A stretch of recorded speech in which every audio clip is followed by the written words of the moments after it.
बघूया आता. रोहन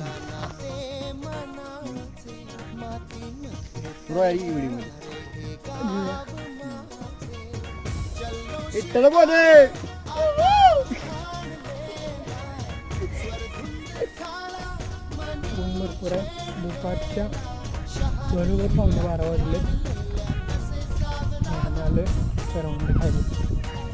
तुम्हाला एक व्ह्यू दाखवतो. Just moment. हे आमचे गावचा डोंगर आहे. उन्हाळा असल्यामुळे असं दिसतो. हाच व्ह्यू तुम्हाला मी काही दिवसात पावसाळा असल्यावर दाखवेन.